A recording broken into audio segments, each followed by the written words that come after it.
गजा के लिए खुशी की खबर है। अब सवाल ये उठता है कि आखिर खुशी की खबर क्या है। गजा और फ़लस्तीन के लोगों के लिए इस खुशी की खबर में दरअसल एक ऐसा फैसला है जो गजा के लोगों के लिए कहीं ना कहीं फ़ायदेमंद साबित होगा। फैसला यह है कि इसराइल का एलएनबी राहदारी को खोलने का ऐलान हुआ है। उर्दून से अब गजा पहुंचेगा इमदादी सामान। इसराइल ने उर्दून से मुत्तसिल एलएनबी क्रॉसिंग खोलने का ऐलान कर दिया है, जो कि फ़लस्तीनी आवाम और गजा के लोगों के लिए ये बहुत बड़ा फैसला है। ये क्रॉसिंग बुध से खोली जाएगी। गजा के लिए इमदादी सामान और तिजारती अशिया की आमद-ओ-रफ्त के लिए इसराइल ने उर्दून के साथ एलएनबी क्रॉसिंग को दोबारा खोलने का ऐलान किया है। इसराइल ने उर्दून से मुत्तसिल एलएनबी क्रॉसिंग खोलने के ऐलान किया है। इसके हवाले से खबर आपको दे रहे हैं कि ये खबर फ़लस्तीनी लोगों के लिए किस हद तक फ़ायदेमंद साबित हो सकती है, मुस्तफ़ीद साबित हो सकती है और इससे किस हद तक गजा के लोग फ़लस्तीनी अवाम इस्तिफ़ादा उठा सकते हैं, इस्तिफ़ादा कर सकते हैं। मीडिया रिपोर्ट्स के मुताबिक ये क्रॉसिंग बुध से खोली जाएगी। गजा के लिए इमदादी सामान और तिजारती अशिया की आमद-ओ-रफ्त के लिए इसराइल ने उर्दून के साथ एलएनबी क्रॉसिंग को दोबारा खोलने का ऐलान किया है। इस क्रॉसिंग के दोबारा खोले जाने से उर्दून से गजा में इमदादी सामान और तिजारती अशिया की रसाई हो सकेगी आसानी से।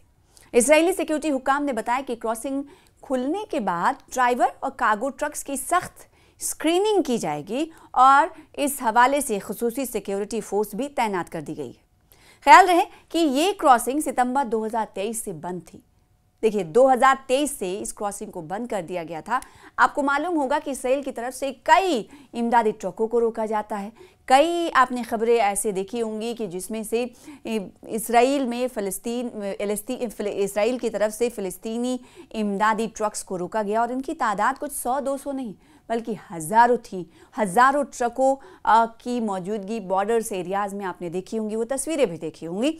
एलएनबी जो है वो 2023 में क्रॉसिंग को बंद किया गया था और जिसके बाद अब इसराइल ने फैसला लिया है कि इसे खोल दिया जाएगा, जिसके ज़रिए इसराइल अब यहाँ पर खुसूसी सिक्योरिटी को तैनात कर रखा है, जो भरपूर तरीके से स्क्रीनिंग करेंगे। यानी इमदादी सामान जो फ़लस्तीनी लोगों के लिए जा रहा है और गजा के अवाम के लिए जा रहा है, उसकी भरपूर तरीके से स्क्रीनिंग की जाएगी फ़लस्तीनी फ़ोर्स की तरफ से। और इसीलिए इस एलएनबी क्रॉसिंग पर आपको बताएं कि खासा नाका इसराइल की तरफ से तैनात किया गया है। ख्याल है कि क्रॉसिंग सितंबर 2023 से बंद थी। आपको एक बार फिर से बताएं कि 2023 से सितंबर में इस एलएनबी क्रॉसिंग को बंद किया गया था। वाज़ेह है कि इसराइल ने शाह हसन ब्रिज को उस वक्त बंद कर दिया था जब एक उर्दूनी ट्रक ड्राइवर ने एक इसराइली फौजी और रिजर्व अफसर को सरहद पर गोली मारकर हलाक कर दिया था। अब सवाल ये उठता है कि इसे बंद करने के पीछे की वजूहात क्या थी।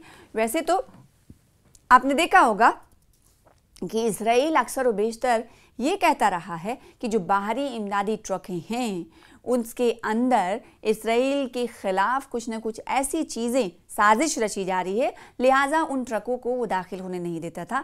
लेकिन जो एलएनबी क्रॉसिंग बंद की गई थी उसके पीछे की वजह ये थी कि एक ट्रक के ड्राइवर ने एक इसराइली फ़ौजी और रिजर्व अफसर को सरहद पर गोली मार दी थी, गोली मारकर हलाक कर दिया था, जिसकी वजह से इसे सितंबर 2023 में इस एलएनबी क्रॉसिंग को बंद कर दिया गया था।